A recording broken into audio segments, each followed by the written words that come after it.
మహాశివరాత్రి పర్వదినాన్ని పురస్కరించుకుని ఎన్టీఆర్ జిల్లా ఇబ్రహీంపట్నంలోని కృష్ణా గోదావరి నదుల కలయిక పవిత్ర సంగమం వద్ద ఏర్పాట్లను మైలవరం శాసనసభ్యులు వసంత వెంకట కృష్ణ ప్రసాద్ పరిశీలించారు.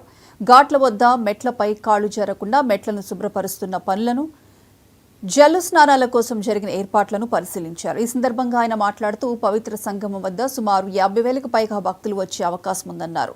భక్తులకు ఎటువంటి అసౌకర్యం లేకుండా తగు ఏర్పాట్లు చేసినట్లు వెల్లడించారు.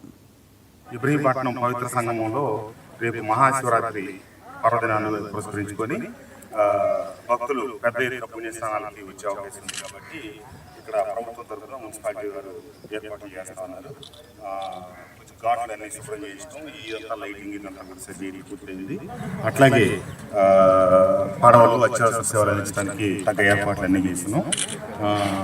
రేపు భక్తులకి ఇక్కడ ఏ రకమైనటువంటి లోటు లేకుండా అంత శుభ్రం కూడా అంత మొత్తం పూర్తయింది కాబట్టి తప్పకుండా కొన్ని స్నానాలకు వచ్చేవాళ్ళు అందరికీ ఇదే ఆహ్వానం.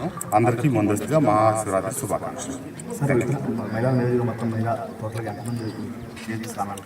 50,000 పైకి అవుతారండి. ఒక నిర్దిష్ట అంచనా లేవు. 50,000 నుంచి 70,000 వరకు రావచ్చు. మనం సుమారు 50,000